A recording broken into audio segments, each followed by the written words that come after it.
Week 1 het ons gepraat oor, sien jy moeilikheid of moontlikheid? En dis 'n keuse wat elkeen van ons moet maak. As jy hom gemis het, is op YouTube beskikbaar. In week 2 het ons gesê, hoe duidelik sien jy? Sien jy duidelik of sien jy dof? Hoe skerp is dit? En beleef die voordele wanneer die Heilige Gees jou geestesoë aanraak en jy helder en skerp net presies weet. Kan dit nie altyd verduidelik nie, but you just know that you know. Verlede week het Wian ook eintlik onwetend by die reeks aangesluit met hoe sien ons die volgende generasie? Wat doen ons in ons fokus wanneer ons kyk na die generasies wat na ons kom? En vandag is die fokus, wanneer jy kyk na jou omstandighede, sien jy duisternis of sien jy lig? En hoe kyk jy na duisternis? Hoe kyk jy na lig? Sien jy? Kan jy sien omdat die ligte in jou lewe aangegaan het? Omdat jy nie meer in die duisternis rondploeter nie? Met watter openbaring leef jy? Watter bonatuurlike openbaring het jy om net te weet God sê? Anders gestel, hoe lyk jou visie oor jou lewe? Hoe sien jy die lewe? Hoe sien jy jou lewe? Baie mense ongelukkig sien net duisternis. Soveel so dat hulle maak sommer die stelling om te sê, dis nag. Volk Israel was in sulke haglike omstandighede, dat hulle letterlik beleef het, dit word net al meer duister en donker en frustrerend. En dan maak Jesaja hierdie stelling in Jesaja 60, paar verse waarby ons gaan stil staan, ons fokus eers op vers 2, en weer eens die oproep, maak op jou oë, kyk, sien raak wat gebeur. Hy sê, want kyk, duisternis sal die aarde oordek, en donkerheid die volke. Dit is nie veronderstel om 'n verrassing te wees nie. As jy kyk na die lewe en jy sê, dis nag, kyk, dit kan deel wees van die scenario in die landskap waarin ons lewe. Maar God dank vir die woordjie maar. Daai woordjie maar in die Bybel is baie keer 'n uitdaging, maar ongelooflik baie keer 'n reddingsboei. Want dank die Here vir hierdie maar, veral wanneer die Here openbaar wat jy verder moet sien. Moenie net vaskyk teen die feit dat ja, daar gaan duisternis wees. Vers 2 gaan aan om te sê, maar oor jou. En ek wonder of ons dit altyd raak sien. Baie van ons is bewus van die duisternis oor die volke en die omstandighede, maar ons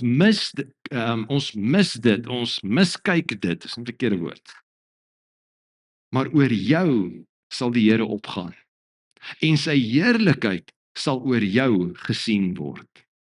Terwyl daar duisternis is in 'n stukkende landskap voor die wederkoms, hierdie kant van die in hierdie dispensasie, beloof die Here dat terwyl daar duisternis is, kan jy die uitsondering wees, kan sy kinders die uitsondering wees, en kan hy vir jou openbaring en 'n geestesdimensie oopmaak om te besef, hy wil oor jou iets amazing kom doen. Inteendeel, hy wil oor jou opgaan, sy heerlikheid sal oor jou gesien word.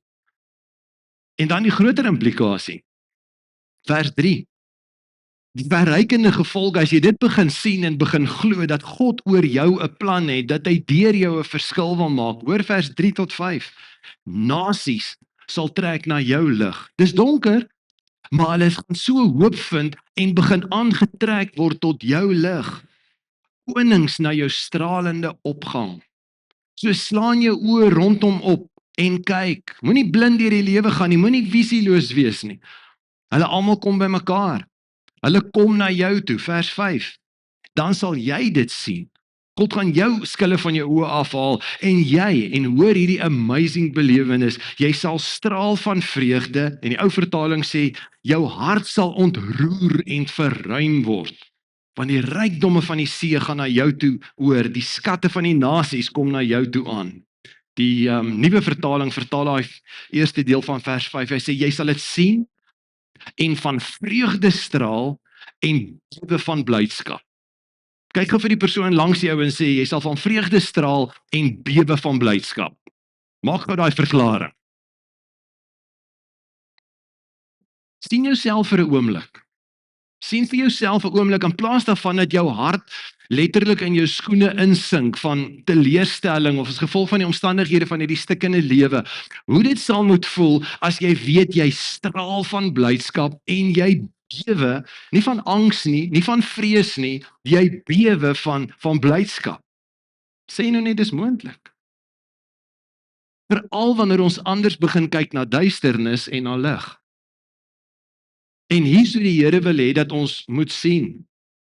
En dis waarvoor vers 1 ons oproep, die versie wat ons gemis het tot dusver. En dis waar hy vir ons die antwoord gee. Vers 1 sê, staan op, word verlig, want jou lig kom en die heerlikheid van die Here gaan oor jou op. Die New International Version vertaal hierdie versie, baie van julle ken hom eerder in Engels, hy sê, arise, shine, for your light has come, and the glory of the Lord rises upon you. So die eerste oproep hier is, staan op, die Engelse woord, arise. Die Hebreëse woordjie is die woordjie kom, wat amper vir my klink na ons Afrikaanse woordjie vir kom. Kom uit die blokke. Daai Hebreëse term beteken word wakker. Maak oop jou oë. Kom uit jou gemaksone. Kom in aksie. Jy sien, die alternatief is om stagnant te bly. Half tevrede met waar jy is. Dinge is soos dit is. Gemaksone. Die ongelukkige alternatief is, in plaas daarvan dat ek opstaan en begin kyk en begin opneem dit wat God vir my in gedagte het en die groot dinge wat daaruit kan vloei, slaap rustig voort, hak vas waar jy is, bly in jou bekende en jou gemaksone, stagneer, moenie te veel karring nie, moenie dinge verander nie, bly passief waarneem, as dit moet, kritiseer, gee jou opinie, maar moet nie self iets doen nie, los dit verander, bly sit, moet net nie opstaan nie. Inteendeel, as ek die duiwel was, dan sou een van my strategieë vir volgelinge van Jesus was om hulle net aan die sit te hou. Solank hulle net rustig is, solank hulle net nie te veel roer nie, solank hulle net nie te veel prominent opstaan en hulle standpunt inneem nie. Is dit nie hartseer dat hierdie so tipiese beskrywing dalk is, as ek sê, dis hoe die alternatief kan lyk, vir te veel volgelinge te veel volgelinge van Jesus, te veel gemeentes in ons dag, geen gemeente, of geen wonder, gemeentes, het nie meer vandag regtig invloed nie. Hoe sien die Here ons? Hoe sien die Here jou? Sien hy jou as iemand wat bereid is om te sê, Here, gaan opstaan? Here, ek wil oorgaan tot aksie. Here, ek wil myself beskikbaar maak om iets aktief vir U te doen.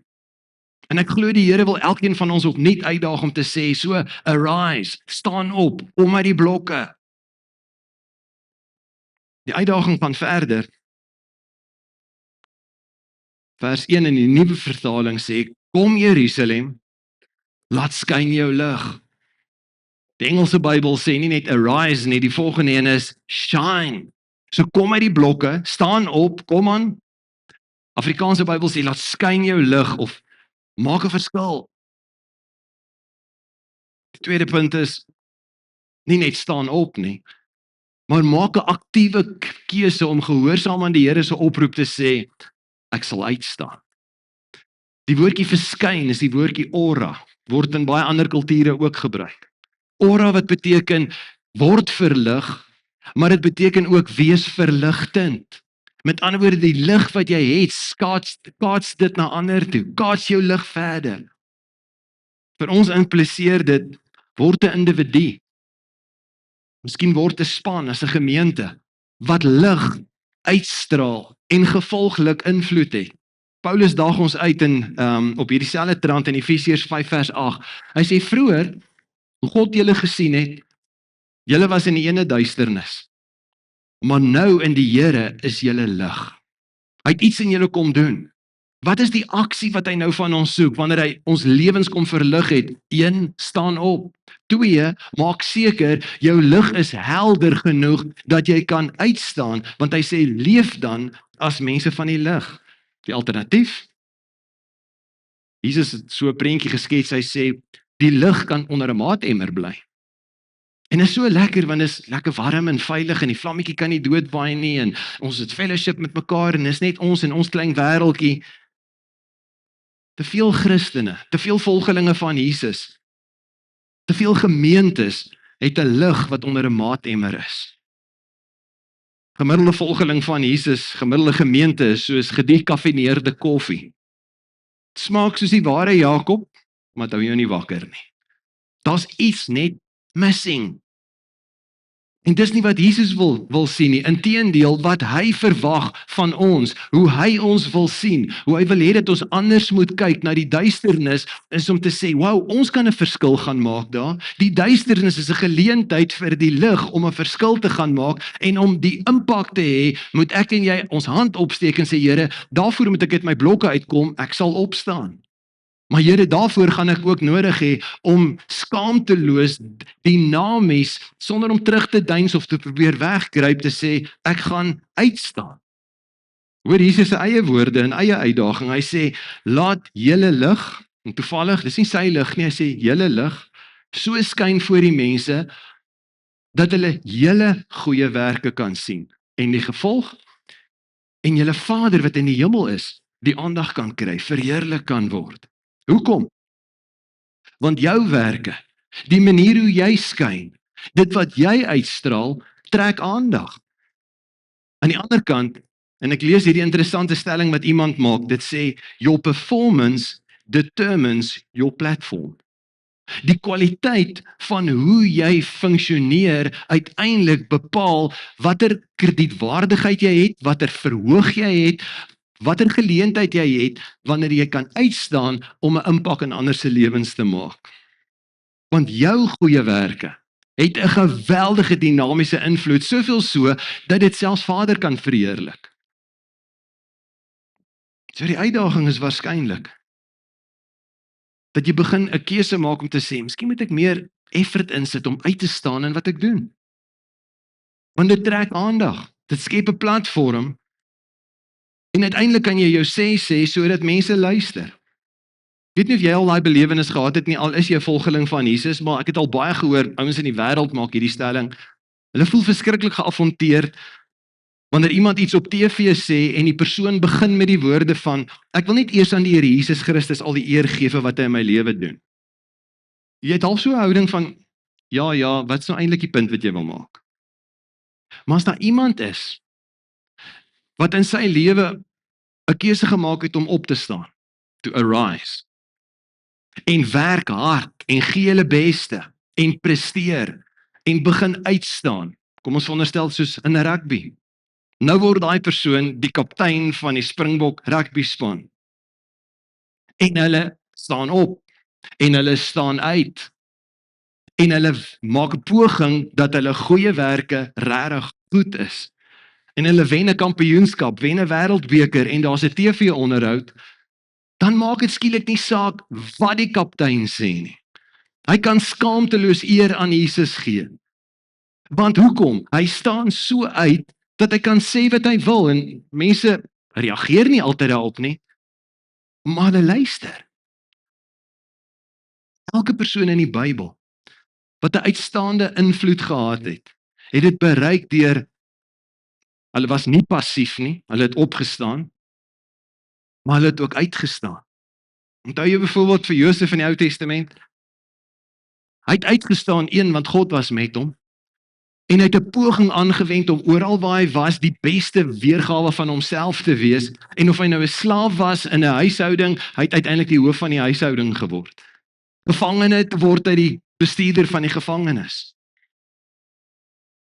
En dit het uiteindelik gemaak, dat die Farao hom raak sien, en hy die leier van die wêreldmoondheid van daardie tyd word. Dawid, ons herken hom en onthou hom dalk vir sy eerste groot impak wanneer hy Goliat doodmaak. Dis nie waar hy die eerste keer aandag getrek het nie. Inteendeel, die Bybel sê, hy was 'n goeie beskermer van sy pa se vee, maar hy was 'n ongelooflike uitstaande, letterlik uitgestaan as 'n messikant. En Saul het van hom gehoor. En hy het 'n platform gekry om vir Saul te gaan musiek maak. En dit het hom uiteindelik die geleentheid gebied toe hy op die oorlogsveld aankom, en hulle sê, Dawid sien kans vir hom, Was dit nie 'n haai wie's jy nie, van Saul het reeds van Dawid geweet. Jy sien, die kwaliteit van waarmee jy goed doen, gee vir jou 'n platform, maar dit vra van jou dat jy begin opstaan en dit vra dat jy so goed doen in wat jy doen, dat jy kan uitstaan. Daniël, nog 'n voorbeeld, het uitgestaan, omdat hy so 'n hoë standaard vir homself gestel het. Nie die tipiese, ek wil amper sê Christen houding van vandag van, wel, tweede beste is ook goed genoeg en ag, dit is tog net vir die Here en ag, solank ek net kan verbykom. Hy het ongelooflike hoë standaarde gestel vir praktiese goed. Getrou in die kleine, sy voorkoms, sy gesondheid, sy werksetiek, sy akademiese vaardighede, sy geestelike gesondheid of vitaliteit. En uiteindelik, omdat hy toe mooier en skerper en slimmer en gesonder was, meer in kontak met God was as sy tydgenote, het hy uitgestaan en dit gee vir hom 'n platform vir invloed. Weet jy van jou nie, maar baie keer wens ek, veral wanneer dit nag voel, ek wens so kan net 'n breek kry. Maar nee, weet jy wat, as ons bereid is om op te staan en uit te staan, dan gee God uiteindelik vir ons 'n breek, 'n deurbraak. En is vreemd genoeg, meestal kom dit in die praktiese areas van die alledaagse lewe. Wees jy net getrou in die kleine en doen jou beste. Jy's nie passief nie, jy gaan nie lê nie, nee, jy staan op, jy's reg vir aksie. Jy maak seker, jy gee nie tweede en derde beste en substandaard kwaliteit nie, jy staan uit en dit wat jy doen, doen jy uitstaande. En die oomblik as jy dit begin doen, maak God vir jou deure oop en hy gee vir jou platforms. En die interessante is, reg deur die Bybelgeskiedenis en selfs in ons kultuur nog vandag, as jy uitstaande is in wat jy doen, wil mense in magsposisies jou naby hulle hê. Hulle wil jou mening vra. Hulle wil jou begin nader trek, want jy's goed met. Jy kan van mense preek, jy kan vir hulle boodskapies stuur elke dag, jy kan vir hulle vertel van die Here, maar solank jy self passief is, solank jy 'n traak my nie agtige houding het, solank jy onderpresteer, veral in die areas wat van jou verwag word, het jy geen invloed en eintlik geen integriteit vir 'n getuienis nie. Een van die mees indrukwekkende heersers van die antieke geskiedenis, weet nie baie van haar nie, maar almal van julle het al na haar verwys, die koningin van Skeba. En daar's hier en daar Afrikaanse gesegdes rondom wie dink jy is die koningin van Skeba. En die interessante is, sy was waarskynlik een van die mees magtige en invloedryke leiers, geen ware verhouding met God nie, maar dan hoor sy van 'n uitstaande persoon. Gerugte kom by haar uit oor Salomo. Sy uitstaande wysheid en sy besondere verhouding met God en die berigte klink vir haar regtig net te goed om waar te wees. Soveel so dat sy besluit, tipies vroumens, sy's baie nuuskierig, sy moet self gaan kyk. En let op wat haar beïndruk wanneer sy opdaag by Salomo en begin kyk wat regtig aangaan. Wat's die goed wat Salomo hulle uitstaande maak? 1 Konings 10 vers 4. Koningin van Skeba het onder die indruk gekom. Eintlik is die oorspronklike vertaling was ongelooflik beïndruk met Salomo se wysheid, die tempel wat hy gebou het. En dan hoor die res van die lys, die geregte op sy tafel, die manier waarop sy amptenare aansit, die bediening deur sy tafelbediendes, hulle monderings, sy skinkers, en van die optog wanneer hy na die huis van die Here toe opgegaan het, haar asem het daarvan weggeslaan. Sy het vir die koning gesê, wat ek in my land oor u en oor u wysheid gehoor het, is waar. Ek het nie geglo wat hulle vir my gesê het nie, totdat ek gekom en myself oortuig het. Nou weet ek, dat nie eers die helfte vir my vertel is nie. U het alles wat ek oor die wysheid en voortreffelikheid gehoor het, ver oortref. Jy Salomo was iemand wat bereid was om te sê, ek gaan voortbou op my pa se legacy. Ek gaan nie maar net sê, wel ek het 'n lekker koninkryk geërf en ek sit terug nie. Nee, he arose. Maar hy het 'n verdere keuse gemaak om te sê, ek gaan skyn. Ek gaan uitstaan. En hy staan uit in die alledaagse. Hoe die kelners bedien, hoe hulle kos maak, hoe hulle goed organiseer. En skielik skep dit 'n platform om God tentoon te stel.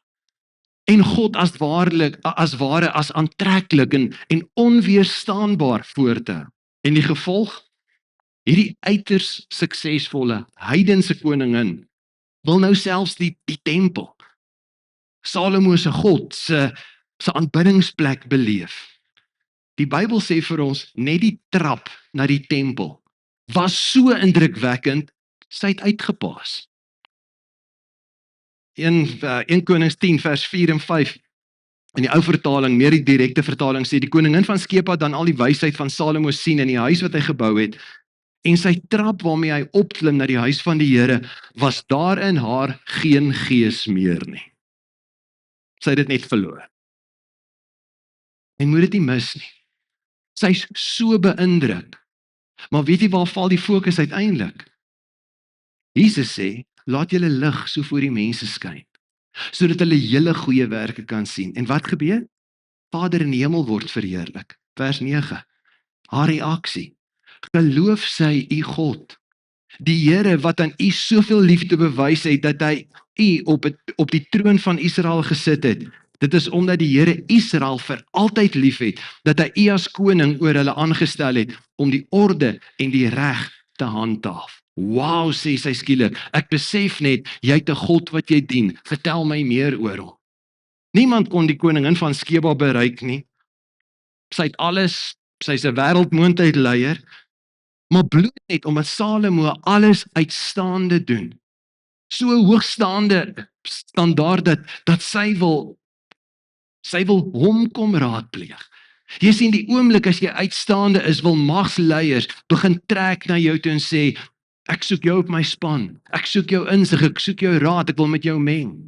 En nie net wou sy om 'n raadpleeg nie, as jy vanmiddag tyd het gaan lees 1 Konings 10 en jou mond gaan oophang oor die welvaart wat sy vir hom gebring het. Dis insane as jy dit moet verwerk na vandag. Ek bedoel, dis tonne goud.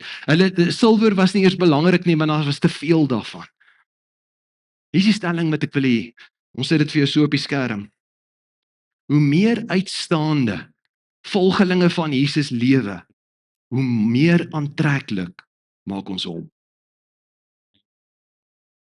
Maar jy kry hierdie supergeestelike mense, is passief, ongeërgd, traak my nie agtig, ongeorganiseerd, onnet. Hulle klein publiek, hulle is volgelinge van Jesus. Ek sien nou die dag weer, so vuil, onopgepaste kar, wat nie behoorlik bestuur word nie, met 'n stiker wat sê, Jesus is Lord. En dit maak Jesus afstootlik.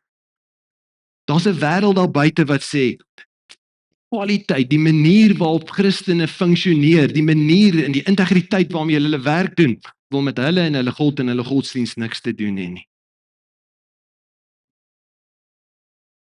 Ek en jy kla dikwels oor alles wat donker en duister is. Wat daarvan het ons begin opstaan? Wat daarvan het ons begin standpunt inneem vir dit wat God sê ons op moet staan? Wat daarvan ons 'n keuse maak om te sê ons wil uitstaan? Want die oomblik as ek my lig laat skyn soos wat die opdrag is, dan begin dit ons 'n reg gee en 'n autoriteit gee dat mense wil luister. En dis moontlik. Want dis presies wat die Here deur Jesaja destyds al kon beloof het en is hoeveel keer in die skrif en in verhale prakties oorwinnend bewys. Staan op, staan uit.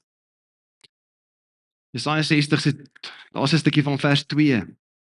As ons dit doen, sy heerlikheid sal oor jou gesien word.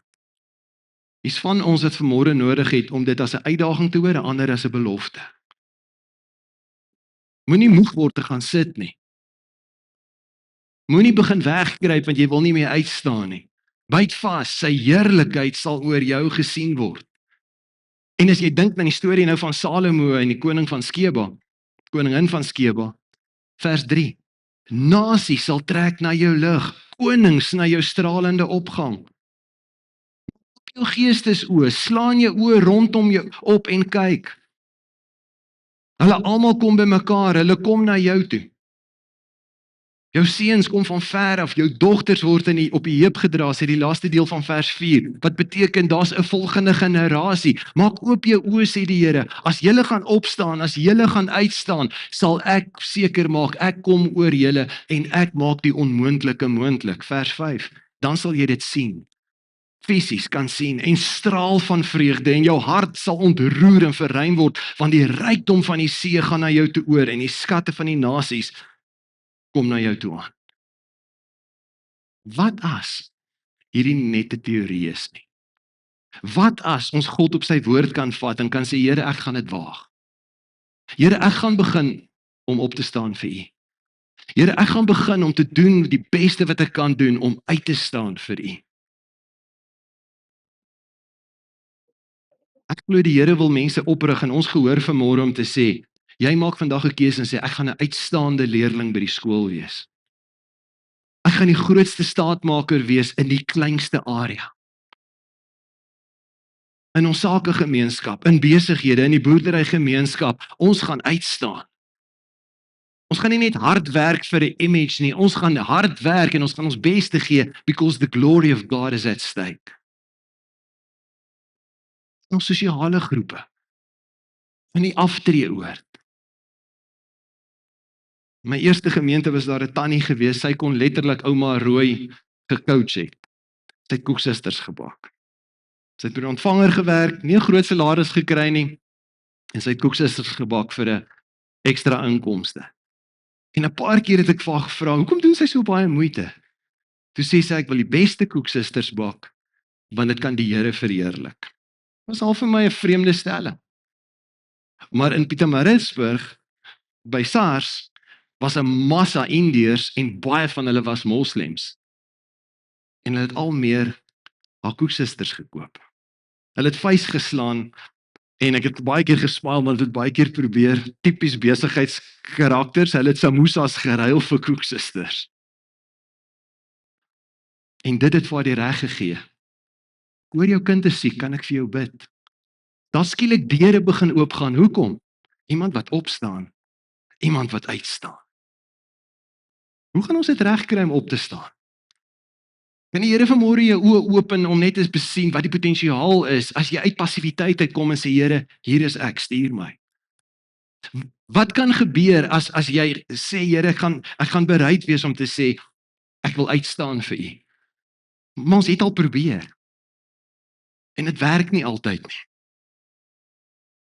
Miskien moet ons die derde ding doen. Miskien moet ons kom instaan in sy teenwoordigheid. Miskien moet ons begin wandel in sy lig.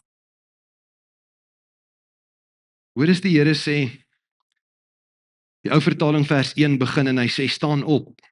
En dan gebruik hy die werkwoord om te sê, so word verlig. Here, ek besef wat die impak kan wees as ek opstaan en uitstaan vir U, maar ek het nodig om verlig te word. Here, ek het nodig om op hierdie stadium as ek so geïrriteerd met hierdie huwelik, of ek is so geïrriteerd met hierdie omstandighede, of ek is so geïrriteerd met hierdie werksomstandighede. Here, ek haat so die duisternis waar ek is. Miskien moet ek anders kyk na die duisternis. Miskien is ek op 'n missie om 'n verskil te gaan maak in die duisternis en God wil 'n lig in my aansteek, maar vir my om die lig aan te steek, moet ek opstaan en moet ek uitstaan, maar ek moet ook om instaan in sy kragveld. Word verlig beteken letterlik, so kom uit die donker. So kan ek jou uitdaag in die naam van Jesus om uit die donker gat uit waarin jy wegkruip en waarin jy dink jy tuis voel, maar nie tuis hoort nie. Dat jy vanmôre 'n aktiewe keuse maak en sê, ek beweeg hier uit. Vers 2 van hoofstuk 60. Want kyk, duisternis sal die aarde oordek, donkerheid die volke. Maar wat as hierdie waar word oor jou? Wat as hierdie waar word oor ons gemeente? Meer nog, wat as dit waar word oor ons dorp? Oor ons sal die Here opgaan. Sy heerlikheid sal oor ons gesien word. So kan ons vanmôre openheid hê en miskien ons harte verander en sê, Here, laat die lig toe. Here, kom staan in daai ligbringende heerlikheid. Ons het vanmôre tyd om uit te pak wat die Latyns vertaal dit met die doxa. Daai absolute, jy besef net, daar's so 'n swaar teenwoordigheid van sy presence, dat jy nie anders kan nie as om in beweging te kom en om diensbaar te wees en om 'n kanaal te word. Paulus daag ons later jare uit, hy sê vir ons in 2 Korintiërs 4 vers 6, God wat gesê het, laat daar lig skyn uit die duisternis, hy het ook in ons harte 'n lig laat skyn. Hoekom? Om ons te verlig met die kennis van die heerlikheid van God, wat van Christus Jesus uitstraal. So kom staan net in die teenwoordigheid van Jesus. Kom staan net in die kragveld van die Heilige Gees. En ek kom laat toe dat nie my lig nie, sy lig my verlig. En mense sien nooit sy lig nie, hulle sien ons lig. Maar uiteindelik gaan hulle Vader verheerlik as ons op die regte plek ons ligbron ingeplug het. Dit beteken dat ek en jy sy teenwoordigheid moet soek. Die alternatief, kies om te bly waar jy is. Kies om in die donker te bly. Kies om in jou godsdienst te bly. Ek het dit nog altyd so gedoen, gaan nou nie vrees ek beter nie. Kies om nie die heerlikheid van die Here na te jaag nie. En nou laas, het jy in 'n persoonlike worship sessie hoendervleis gekry. Omdat jy net so bewus was dat dit is asof die atmosfeer verander, is asof die selle in jou liggaam begin vibreer, want jy besef net, jy is op heilige grond. Jy die koning van die konings wat jou aanraak, wat met jou is, wat oor jou kom. Maar ons kan kies. Ons kan kies om te sê, wel, ek is bang vir die Heilige Gees, ek is bang vir die teenwoordigheid van die Here, ek is bang om Christus in my te laat uitstraal. Jy al gehoor van die woordjie Ikabod? Baie keer wanneer iemand sê, nee, daai kar is klaar, met hy kan nie meer ry nie, dis Ikabod. Dit is 'n tipiese Bybelse term. 1 Samuel 4 verwys daarna. Wanneer iets onklaar is, dan sê jy dis Ikabod.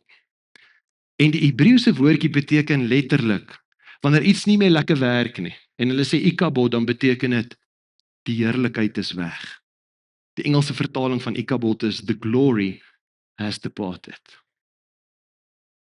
En daar's voorbeelde in die tye, daar's voorbeelde van tye in die geskiedenis, van die volk van die Here, waar hulle so rebels en halstarrig en nie saam met die Here wou beweeg nie. Die Here sê staan op, hulle wil bly sit. Die Here sê staan uit, hulle is tevrede met gemiddelde prestasie. En die Here onttrek, en dan word oor die volk geskryf, Ikabod. Hoekom? God is nie meer vaardig oor hulle nie. En ons Bybelse voorbeelde van individue, wat as gevolg van hierdie volgehoue rebellion, ek sal niks doen wat ek wil doen, dat die Here onttrek. Onthou jy vir Esau?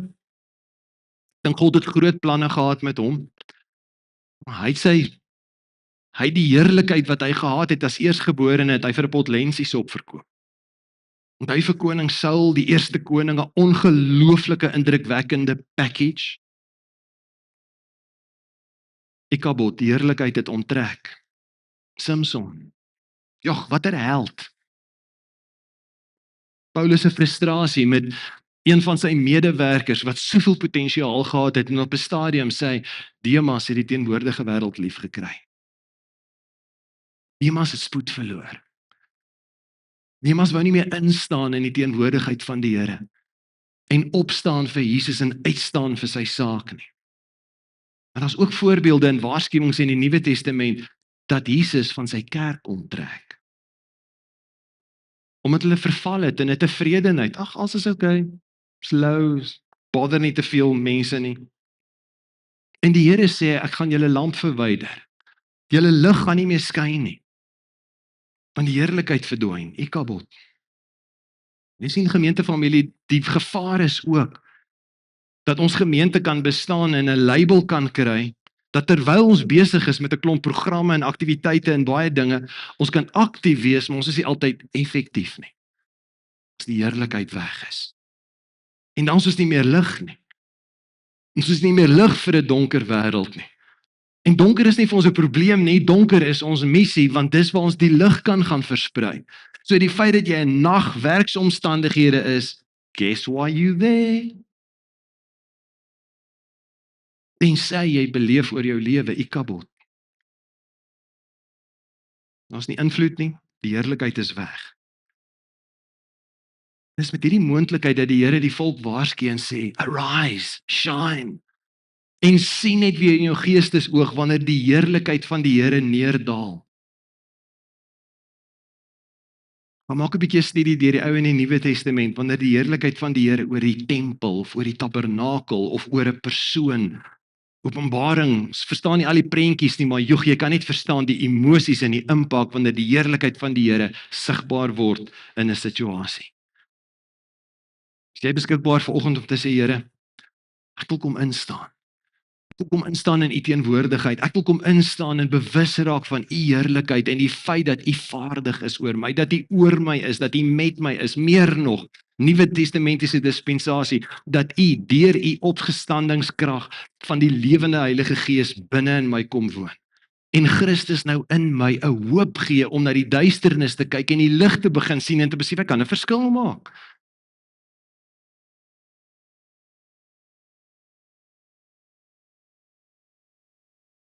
So wanneer Jesaja sê, ons uitdaging is, daar's donkerde oor die aarde, duisternis oor die nasies.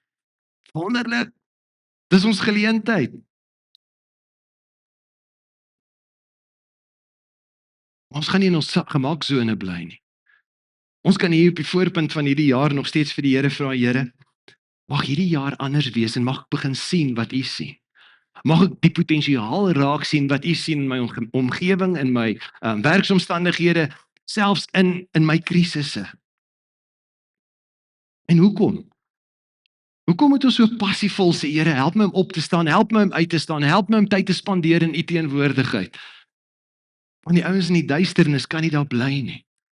En Jesus het hierdie ongelooflike passie vir hulle. Petrus skryf in een van sy algemene briewe, 2 Petrus 3 vers 9, hy sê, omdat hy nie wil hê dat iemand verlore moet gaan nie. Word 'n draer van die lig. Hy wil hê almal moet hulle bekeer. En hy het mense nodig soos jy, oor wie hy wil vaardig word, as jy net vanmôre sal sê, ek sal opstaan en ek gaan uitstaan.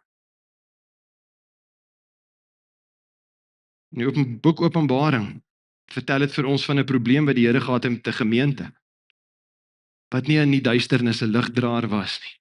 Openbaring 3:15. Ek weet alles wat julle doen. Ek weet dat julle nie koud is nie en ook nie warm nie. As julle tog maar koud of warm was, maar nou omdat julle lou is, nie warm of koud nie, gaan ek jou uit my mond uitspoeg. As die evaluasie van die kerk in Suid-Afrika, die kerk in Standerton, as die evaluasie van ons gemeente, is ons 'n lig vir die gemeenskap. Beïnvloed ons gemeenskap of beïnvloed die gemeenskap ons? Ander prentjie, is die skip in die water of is die water in die skip? Kan ek jou in die oë kyk vanmôre en sê, die Here het 'n plan met jou. Nou, jy's in 'n krisis, guess what? You're his agent. Die Here het 'n plan met hierdie gemeente. Daar's 'n rede hoekom ons gelees waar ons gelees is. Daar's 'n rede hoekom die Here ons met 'n bouprojek geseën het. Daar's 'n rede hoekom die Here ons met jou seën. As jy gaan hand opsteek, nie vanoggend fisies nie, maar as jy in die gees en in jou ingesteldheid die hand gaan opsteek en sê, Here, ek wil kom instaan. Kom vul my opnuut met u heerlikheid en u teenwoordigheid. Kom vuur iets in my aan, kom open my geestesoë dat ek kan sien. Here, ek kies, gaan 'n waagmoedige stap neem uit my gemaksone, ek gaan opstaan. En Here, die bietjie wat ek doen, alles het om koeksisters te bak.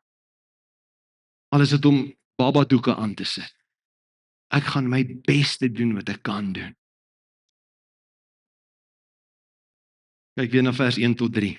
Staan op. Word verlig.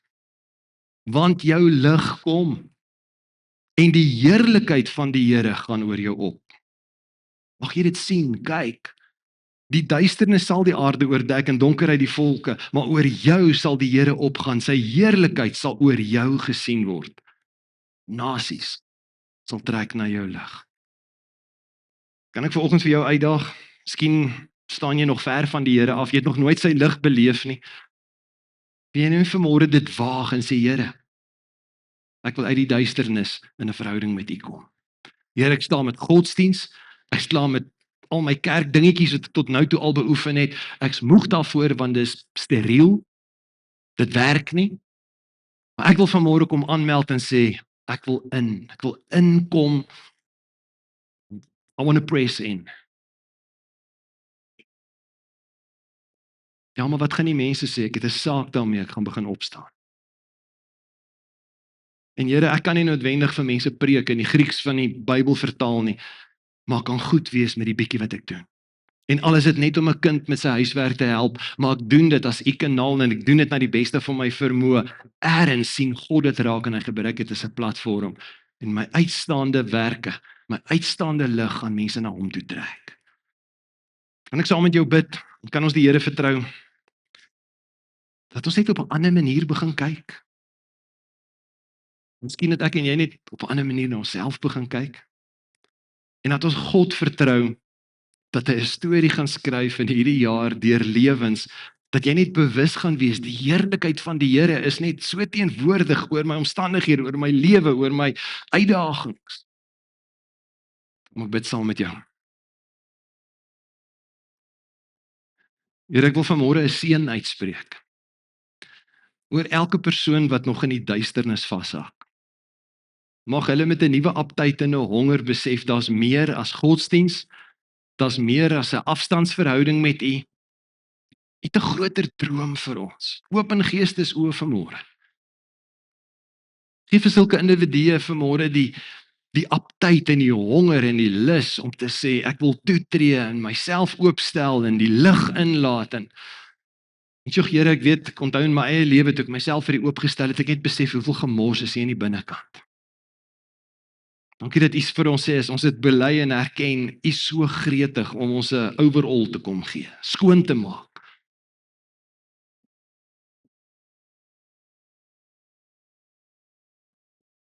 Kom bring hoop waar mense dink hulle staan te ver van U af. Dankie dat duisternis nie vir U donker is nie. En dat U vanmôre so 'n wonderwerk wil kom doen en lig bring.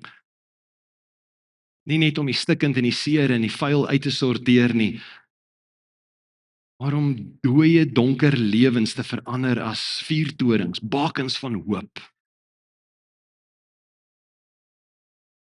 Geef vir sulke mense vanmôre die guts, sommer net hier waar hulle sit, te sê, Here, ek is klaar met myself en my eie ek lewe, stel myself oop vir U, kom neem besit.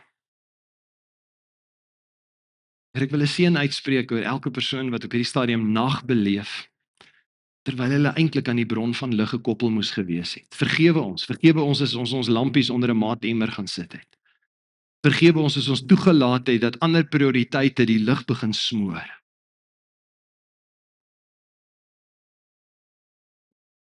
Dankie dat U vergewe, dankie dat U reinig. Inteendeel, ek bid dat U sal kom met U vuur en nuwe lig sal aansteek in harte en lewens. Kom bid vir elke beroep, elke werksituasie, van 'n graad 1 skoolbank reg deur tot by die aftreeoord. Dat die individue in hierdie posisies vanmôre 'n keuse sal maak om te sê ek kom staan in en ek wil kom tyd spandeer in U teenwoordigheid. Ek maak 'n keuse om te wil opstaan vir Jesus. En ek gaan my bes te doen in die bietjie wat ek kan doen, sodat Vader verheerlik kan word. Mag ons anders kyk, mag ons anders doen. Mag U verheerlik word. In die naam van Jesus.